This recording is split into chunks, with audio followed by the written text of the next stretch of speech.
Hello everyone, welcome to my channel. सबसे पहले नए वर्ष की हार्दिक शुभकामनाएं और जो भी इच्छा है आप लोगों की वह 2024 में ज़रूर पूर्ण हो जाए, यही ईश्वर से कामना है। तो यह क्लास जो है समाजशास्त्र से संबंधित है और जो कोई भी समाजशास्त्र से संबंधित किसी भी एग्ज़ाम की तैयारी कर रहा है उनके लिए बहुत ही महत्वपूर्ण है। इस चैनल पर जो कोई भी नए हो प्लीज़ चैनल को सब्सक्राइब कर लीजिए और ज़्यादा से ज़्यादा संख्या में शेयर कीजिए और पसंद आए तो लाइक कीजिए। तो चलिए देर न करती हुए आज की क्लास स्टार्ट करते हैं। आज का पहला क्वेश्चन है, यह किसका कथन है कि समाज एक उत्कृष्ट सजीव समुच्चय है? ऑप्शन है ए स्पेंसर, बी डार्विन और सी दुर्खीम और डी मेलिनोव्स्की। इसमें राइट आंसर बताइए, वन का राइट आंसर क्या होगा? Option A Spencer. Herbert Spencer ने मानव समाज की एक ऐसे जीवित निरंतर बढ़ते हुए सवयव जीव के रूप में व्याख्या की जो धीरे धीरे सरल से एक जटिल व्यवस्था का रूप ले लेता है, और स्पेंसर के अनुसार सामाजिक संरचना और सामाजिक संस्थाओं में भी परिवर्तन की उद्विकासी प्रवृत्ति होती है। उत्कृष्ट सजीव समुच्चय सुपर ऑर्गेनिक एग्रीगेट शब्द का सर्वप्रथम प्रयोग हर्बर्ट स्पेंसर ने किया। किस शब्द का? Super organic aggregate. इस शब्द का प्रथम प्रयोग हर्बर्ट स्पेंसर ने किया। उसके बाद जो है क्रोबर ने किया। पहले हर्बर्ट ने किया था, उसके बाद क्रोबर ने किया था। नेक्स्ट क्वेश्चन है, यह किसका कथन है कि सामाजिक संगठन एक सामाजिक अनुबंध है? ऑप्शन है A Spencer, B Comte, C Durkheim और डी मैक्स वेबर। इसमें राइट आंसर दीजिए। इसमें राइट होगा ऑप्शन 2 कॉन्ट।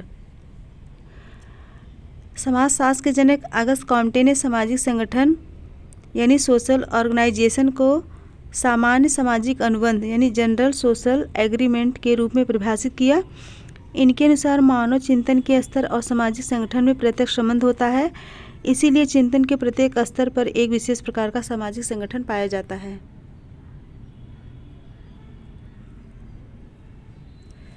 नेक्स्ट क्वेश्चन है, अपनी पुस्तक Protestant ethic and the spirit of capitalism में वेबर ने धर्म को आधुनिक पूंजीवाद का विकास के रूप पक्ष में माना है।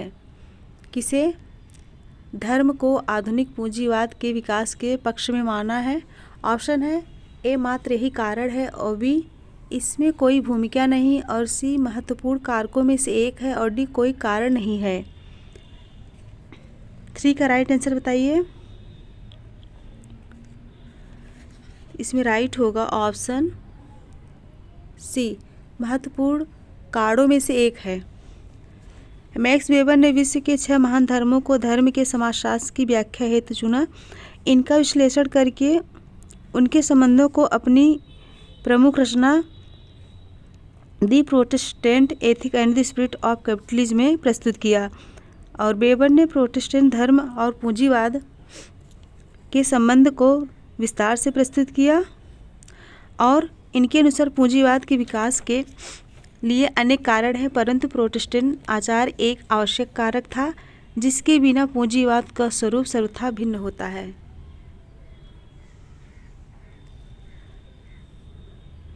नेक्स्ट क्वेश्चन है, प्रारंभिक व्यवहारवादी समाज और सजीव वस्तुओं तथा मानवीय शरीर में एक रूपता बतलाते थे, इसे क्या कहा जाता है?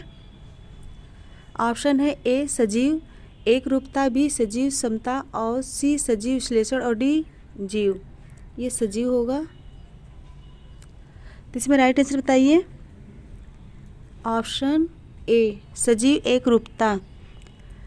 प्रारंभिक व्यवहारवादी अर्ली फंक्शनलिस्टिज्म ने समाज की तुलना मानव शरीर से की। हर्बर्ट स्पेंसर प्रकारवादी सिद्धांत के समर्थक थे।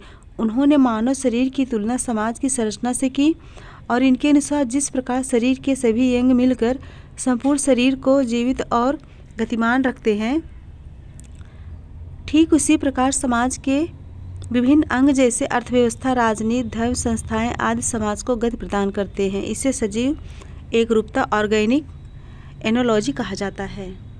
डिटेल्स इसलिए बता रही हूँ सबके समझ में आ जाए।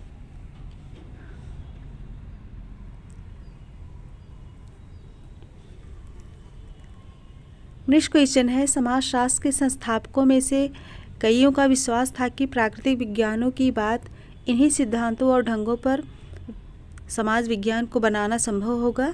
इस गमन मार्ग को क्या कहते हैं? ऑप्शन है ए सकारात्मकतावाद, बी विकासवाद, सी व्यवहारवाद और डी घटना क्रिया विज्ञान फेनोमेनोलॉजी। क्वेश्चन नंबर 5 का राइट आंसर क्या होगा? Option A सकारात्मकतावाद। सकारात्मकतावाद यानी कि प्रत्यक्षवाद, पोर्टविज्म, सेंट साइमन से प्रभावित होकर अगस्त कॉम्टे ने दर्शन की जिस नई शाखा को जन्म दिया उसे प्रत्यक्षवाद के नाम से जाना जाता है। इसके अनुसार जिस प्रकार प्राकृतिक घटनाएं कुछ निश्चित नियमों पर आधारित होती हैं, उसी प्रकार अंग के रूप में सामाजिक घटनाएं भी कुछ निश्चित नियमों के आधार पर घटित होती हैं। प्राकृतिक घटनाओं की भांति सामाजिक घटनाओं का अध्ययन भी वैज्ञानिक विधियों द्वारा किया जा सकता है।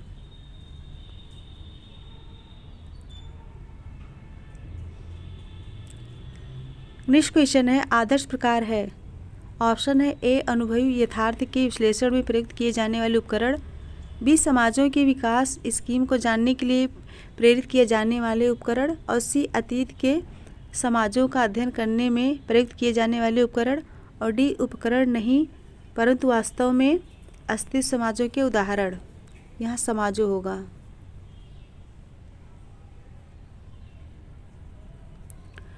तो 6 का राइट आंसर क्या होगा?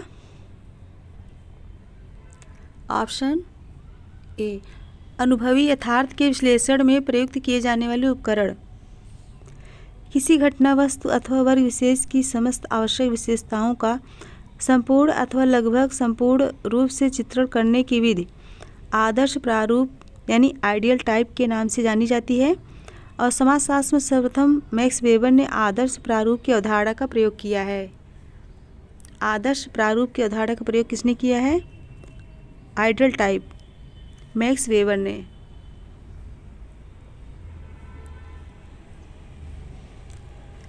नेक्स्ट क्वेश्चन है, कथन ए कई उपमानव प्रजातियों में सामाजिक जीवन की व्यवस्थित पद्धति होती है और बी उपमानव सामाजिक जीवन प्रवृत्ति पर आधारित होता है, सामाजिक संज्ञान पर नहीं। ऑप्शन देखते हैं। ए है ए और आर दोनों अपने में ही सही है, आर ए का सही स्पष्टीकरण है, और बी ए और आर दोनों अपने आप में सही है परंतु ए का आर सही स्पष्टीकरण नहीं है, और सी है ए सही परंतु आर गलत है, यहाँ आर होगा, और डी है ए गलत है परंतु आर सही है। इसमें राइट आंसर बताइए। इसमें राइट होगा ऑप्शन ए और आर दोनों अपने में ही सही है, आर ए का सही स्पष्टीकरण है, यानी कि ए भी सही है। कई उपमानव प्रजातियों में सामाजिक जीवन की व्यवस्थित पद्धति होती है, ये भी सही है। और कारण उपमानव सामाजिक जीवन प्रवृत्ति पर आधारित होता है, सामाजिक संज्ञान पर नहीं, ये भी, यानी कथन कारण दोनों सही है। फ्रेंड्स, यह क्वेश्चन जो है SCERT NCERT पे आधारित है, तभी आज थोड़ा टफ क्वेश्चन है। कथन है संस्कृत व्यवहार का एक सिस्टम है जिसके सहयोगी समाज के सभी सदस्य होते हैं, और कारण है एक समाज ऐसे लोगों का समूह है जो साझा संस्कृत के सहभागी होते हैं। साझा संस्कृत। ऑप्शन है ए और आर दोनों अपने आप में सही है, आर ए का सही स्पष्टीकरण है। बी है ए और आर दोनों अपने आप में सही है परंतु ए का आर स्पष्टीकरण नहीं है। और सी है ए सही है परंतु आर गलत है, और डी ए गलत है परंतु आर सही है। 8 का राइट आंसर क्या होगा? ऑप्शन बी ए और आर दोनों अपने आप में सही है परंतु ए का आर स्पष्टीकरण नहीं है।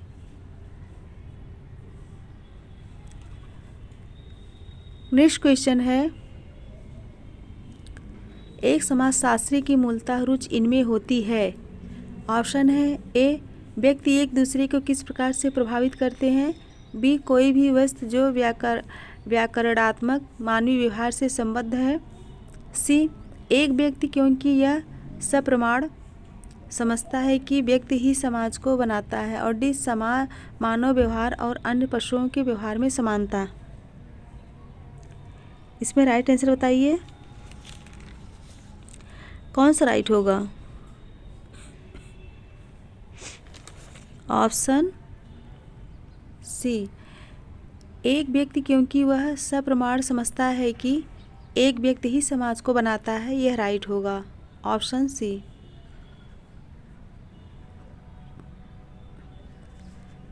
नेक्स्ट क्वेश्चन है, दुर्खीम के अनुसार एनोमी आधुनिक सामाजिक आर्थिक व्यवस्था में सामाजिक क्रियाकलापों की अस्त व्यस्तता की पुरानी अवस्था है। और बी है, एनोमी आधुनिक सामाजिक आर्थिक व्यवस्था में आर्थिक उतार चढ़ाव के समय उत्पन्न होती है।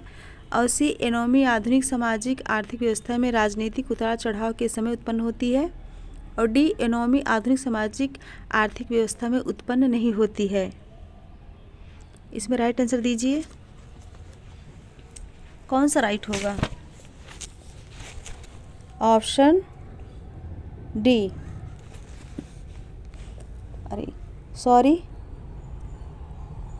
ऑप्शन ए राइट होगा। एनोमी आधुनिक सामाजिक आर्थिक व्यवस्था में सामाजिक क्रियाकलापों की अस्त व्यस्तता की पुरानी अवस्था है। एनोमी शब्द का प्रथम प्रयोग इमानुएल दुर्खीम ने किया था। और इनके अनुसार एनोमी नियमों के निलंबन की ऐसी स्थिति है जिनमें व्यक्ति यह निर्णय नहीं कर पाता है कि वह क्या करे और क्या न करे। ऑप्शन ए राइट होगा।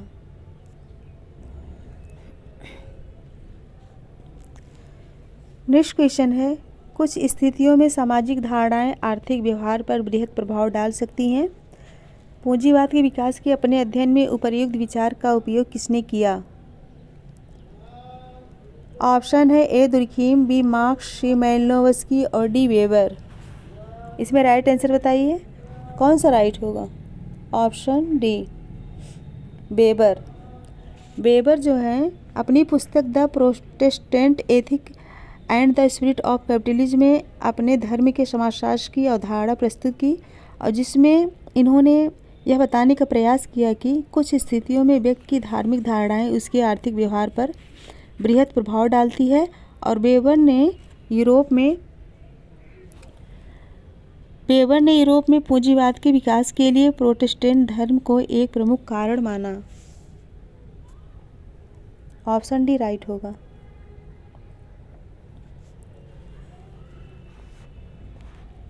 नेक्स्ट क्वेश्चन है, मर्टन ने लिखा है कि किस प्रकार साम्यवाद जैसी राजनीतिक विचारधारा साम्यवादी समाज में धर्म को लिखित प्रदान कर सकती है। ऑप्शन है ए दुष्क्रिया, बी प्रकार्यात्मक विकल्प, सी प्रकार्यात्मक एकता और डी प्रकार्यात्मक पूर्वापेक्षा। इसका राइट आंसर बताइए, क्वेश्चन नंबर 12 का। इसमें राइट होगा ऑप्शन बी प्रकार्यात्मक विकल्प। प्रकार्यात्मक विकल्प यानी कि फंक्शनल अल्टरनेटिव की अवधारणा आर के मर्टन ने सामाजिक सांस्कृतिक प्रकार की अवधारणा के प्रतिरोध में प्रकार्यात्मक विकल्प की अवधारणा प्रस्तुत की। मर्टन के अनुसार एक सामाजिक अथवा सांस्कृतिक तत्व के अनेक प्रकार हो सकते हैं तथा उस सांस्कृतिक तत्व के ऐसे वैकल्पिक तत्व भी हो सकते हैं जिसमें उसी प्रकार को संपादित करने की क्षमता हो।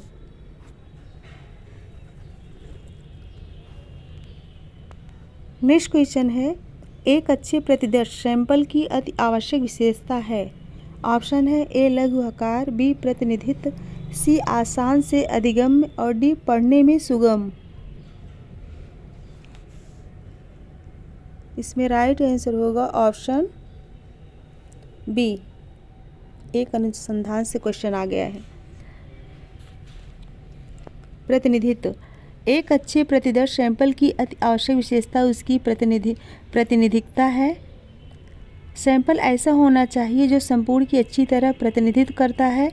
कुछ विद्वानों के अनुसार एक आदर्श सैंपल की कुल का 10वां भाग अवश्य होना चाहिए।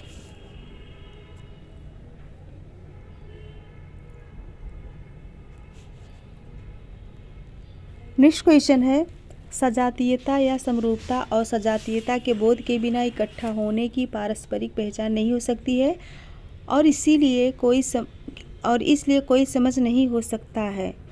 सजातीयता या समरूपता और सजातीयता के बोध के बिना इकट्ठा होने की पारस्परिक पहचान नहीं हो सकती है और इसलिए कोई समझ नहीं हो सकता है। यह किसका विचार है?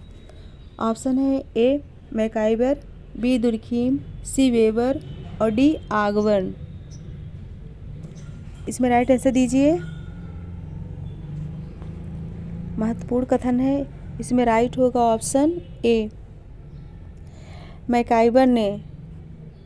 यह कथन मैकाइबर का है।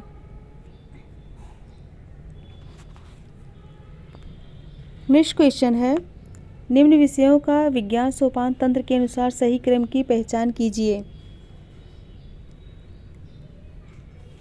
ऑप्शन है ए समाजशास्त्र, जीव विज्ञान, खगोल विज्ञान, भौतिक विज्ञान, बी जीव विज्ञान, भौतिक विज्ञान, समाजशास्त्र, खगोल विज्ञान और सी भौतिक विज्ञान, जीव विज्ञान, खगोल विज्ञान, समाजशास्त्र और डी खगोल विज्ञान, भौतिक विज्ञान, जीव विज्ञान, समाजशास्त्र।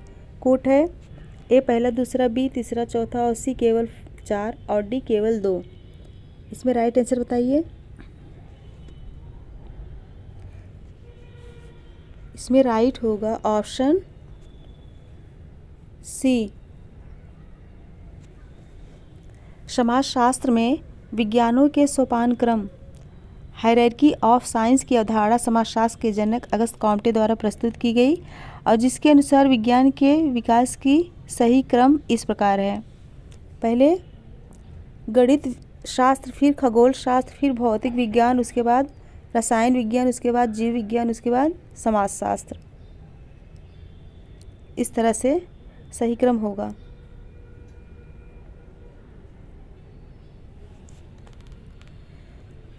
नेक्स्ट क्वेश्चन है, जनसंख्या का पिरामिड निम्नलिखित में से किसका चित्रात्मक प्रतिनिधित्व करता है? ऑप्शन है ए प्रजनन शक्ति एवं बहुजननता और बी है किसी प्रदत्त समय पर आयु लिंग वितरण और सी मृत्यु दर एवं रूढ़ता दर और डी प्रजनन शक्ति एवं मृत्यु दर। इसमें राइट आंसर दीजिए। इसमें राइट होगा ऑप्शन बी किसी प्रदत्त समय पर आयु लिंग वितरण।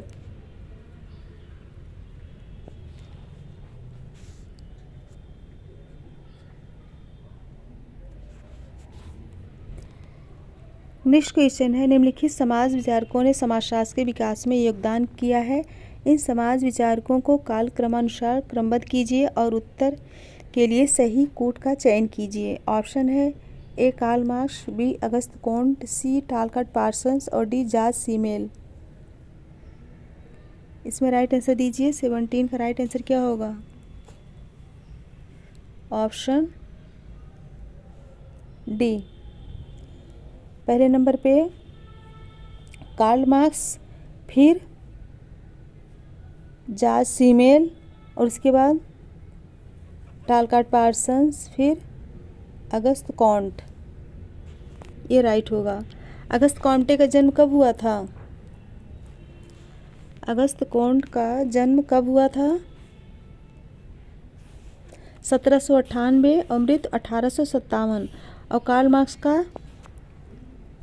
मार्क्स का 1818 और मृत्यु जो है 1883। और जॉर्ज सीमेल का 1858 और 1978। और टालकाट पार्सन्स का 1902 और 1978। अगस्त कॉम्टे का पता ही है 1798 और 1857। अच्छे से याद कर लीजिए। कभी कभी डेट पूछते हैं, क्रम वाइज पूछते हैं, कभी कभी विचारक और कालक्रम। नेक्स्ट क्वेश्चन है, समाजशास्त्र के व्यवहारिक स्कूल के विकास में निम्न समाजशास्त्रियों के योगदान के आधार पर उन्हें क्रम में कीजिए और उत्तर के लिए सही कूट का चयन कीजिए। फिर से आ गया। ए अगस्त कॉन्ट, बी हर्बर्ट स्पेंसर, सी ब्रोनिस्ला मेलिनोवस्की और डी रेडक्लिफ ब्राउन। 18 का राइट आंसर बताइए। इसमें राइट होगा ऑप्शन बी, पहले अगस्त कॉन्ट, फिर इसके बाद हर्बर्ट स्पेंसर, फिर इसके बाद रेडक्लिफ ब्राउन, फिर मेलिनोवस्की, ब्रोनिस्ला मेलिनोवस्की।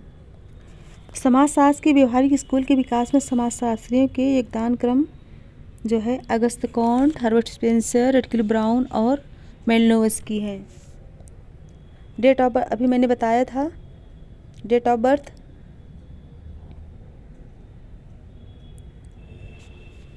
नेक्स्ट क्वेश्चन है कथन। दुर्खीम के अनुसार आत्महत्या की दर उच्च औद्योगिक समाज में उच्चतर होती है और कारण है औद्योगिक समाजों में उच्च श्रम विभाजन और संगठनात्मक एकता होती है। निम्न दोनों कथनों में से कौन सा सही है? कौन सा सही है पूछा गया है। ऑप्शन है ए सही है परंतु आर गलत है, और बी है ए और आर दोनों सही है, और सी है ए गलत है आर सही है, और डी ए और आर दोनों गलत है। कौन सा राइट होगा? ऑप्शन बी, ए और आर दोनों सही है।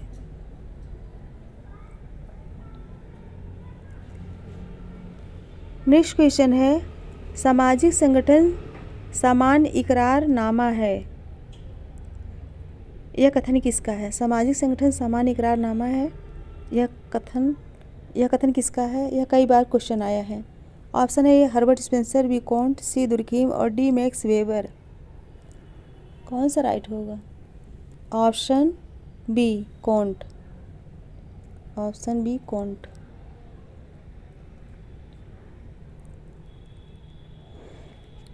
नेक्स्ट क्वेश्चन है सूची 1 को सूची 2 से सुमेलित कीजिए। स्पष्टीकरण और अवधारणा। स्पष्टीकरण में ए व्यक्तियों अथवा समूहों के अंतर व्यवहार की पद्धति। कौन इसमें किसका मिलान होगा? सामाजिक समूह का। और व्यक्तियों के बीच किसी प्रकार का समागम, इसमें होगा 4 का बी सामाजिक निष्कासन। व्यक्तियों के बीच किसी प्रकार का समागम, सामाजिक निष्कासन। और तीसरा है व्यक्तियों का इकट्ठा समूह जो व्यवस्थित ढंग से एक दूसरे से वार्तालाप करते हों, उसे क्या कहेंगे? उसे सामाजिक व्यवहार कहेंगे। 3 का सी। और डी है समाज में समूहों के बीच संरचित असमानताओं का होना, उसे कहेंगे हम सामाजिक स्तरीकरण। तो कौन सा कोट राइट होगा? ऑप्शन डी राइट होगा। ऑप्शन डी राइट होगा। बाद में अच्छे से पढ़ लीजिएगा। नेक्स्ट क्वेश्चन है निम्नलिखित पुस्तकों को उनके प्रकाशित होने के समय के क्रम में व्यवस्थित कीजिए। ऑप्शन है A the division of labour, B economic and society, और सी प्रिंसिपल्स ऑफ सोशियोलॉजी, और D studies of positive philosophy. कब प्रकाशित हुआ था? कोड कौन सा राइट होगा? ऑप्शन डी,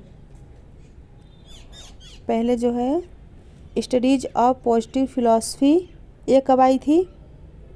1830 से 42 तक, यानी कि 6 खंडों में विभाजित है। और दूसरा प्रिंसिपल्स ऑफ सोशियोलॉजी, ये कब आई थी? 1873। और इकोनॉमिक एंड सोसाइटी यह आई थी 1921। और द डिवीजन ऑफ लेबर, ये तो पता ही होगा, यह जो है 1893 में दुर्खीम की है ये।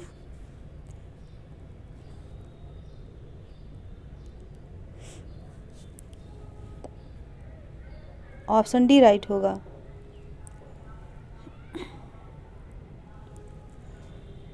नेक्स्ट क्वेश्चन है, हमारे पास 4 क्लासिकल सिद्धांत हैं जिन्होंने समाजशास्त्र को अत्यधिक प्रभावित किया। समाजशास्त्र में उनके आविर्भाव का सही क्रम पहचाने।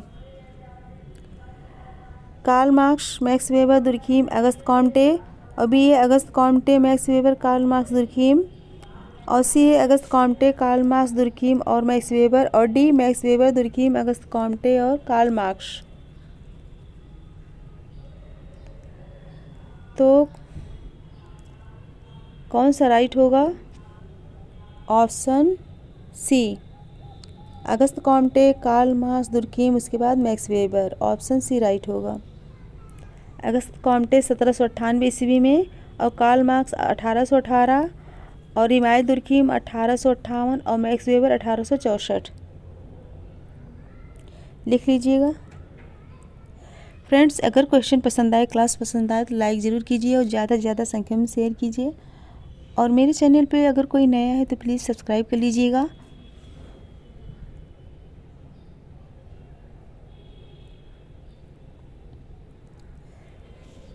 नेक्स्ट क्वेश्चन है, सामाजिक उद्विकास इस पद का उपयोग किसके विकास को स्पष्ट करने के लिए किया जाता है? ऑप्शन है ए जीव, बी पशु समाज, सी पशु तथा मानव और डी मानवीय समाज। इसमें राइट आंसर दीजिए। इसमें राइट होगा ऑप्शन डी मानवीय समाज। सामाजिक उद्विकास शब्द का प्रयोग मानव समाज के उदय के संबंध में किया जाता है।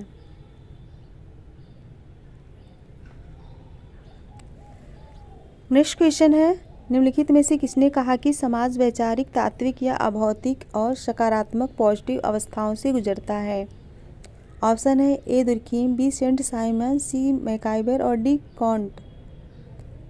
25 का राइट आंसर बताइए।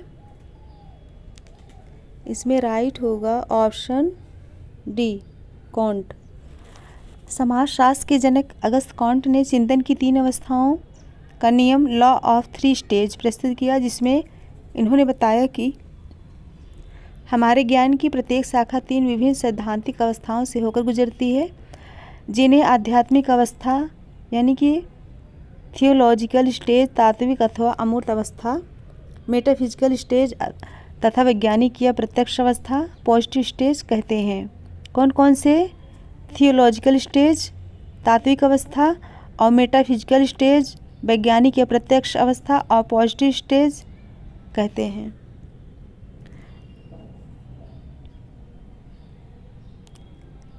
आध्यात्मिक अवस्था को थियोलॉजिकल स्टेज कहते हैं और तात्विक अथवा अमूर्त अवस्था को मेटाफिजिकल स्टेज कहते हैं और वैज्ञानिक या प्रत्यक्ष अवस्था को पॉजिटिव स्टेज कहते हैं।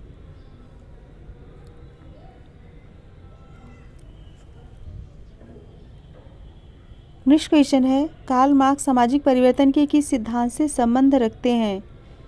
ऑप्शन है चक्रीय सिद्धांत, यहाँ चक्रीय होगा, चक्रीय सिद्धांत, बी प्रकारात्मक सिद्धांत, सी संघर्ष सिद्धांत और डी विकास मूलक सिद्धांत। इसमें राइट आंसर बताइए। इसमें राइट होगा ऑप्शन सी संघर्ष सिद्धांत। कार्ल मार्क्स ने जिस सिद्धांत को प्रतिपादित किया वस्तुतः वह संघर्ष और परिवर्तन का सिद्धांत है। उन्होंने एक क्रांतिकारी व संघर्ष और सामाजिक परिवर्तन के मॉडल को प्रस्तुत किया। अब इनके अनुसार आर्थिक संगठन और विशेषकर संपत्ति का स्वामित्व शेष समाज के संगठन को सुनिश्चित करता है।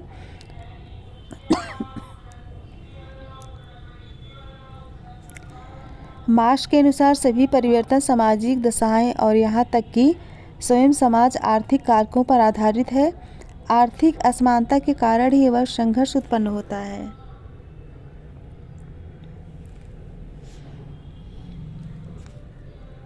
नेक्स्ट क्वेश्चन है, कुछ स्थितियों के अंतर्गत धार्मिक विश्वासों का आर्थिक व्यवहार पर बृहद प्रभाव पड़ सकता है। किसने पूंजीवाद के विकास के अपने अध्ययन में उपर्युक्त धारणा का उपयोग किया है? ऑप्शन है ए दुर्खीम, बी कार्ल मार्क्स, सी मैलिनोव्स्की और डी मैक्स वेबर।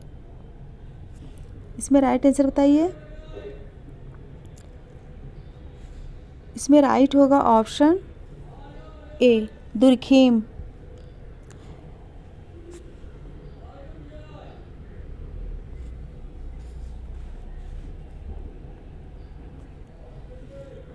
इसमें राइट होगा, सॉरी, इसमें राइट होगा ऑप्शन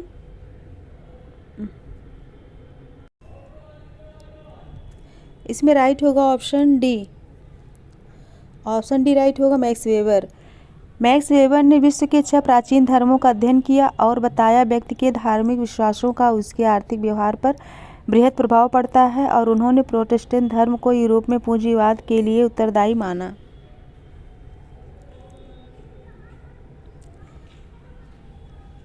नेक्स्ट क्वेश्चन है, दुर्खीम के अनुसार सर्वाधिक आदिम प्रकार का धर्म है।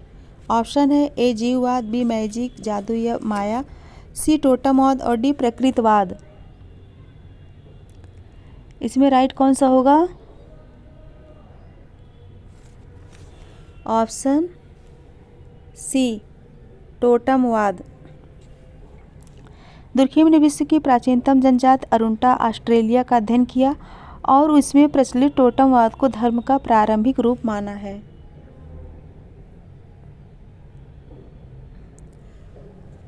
नेक्स्ट क्वेश्चन है, निम्न में से किसने यह कहा है कि सामाजिक संस्था सांस्कृतिक प्रणाली का व्यवहारिक समरूप यानी कि कॉन्फ़िगरेशन होता है?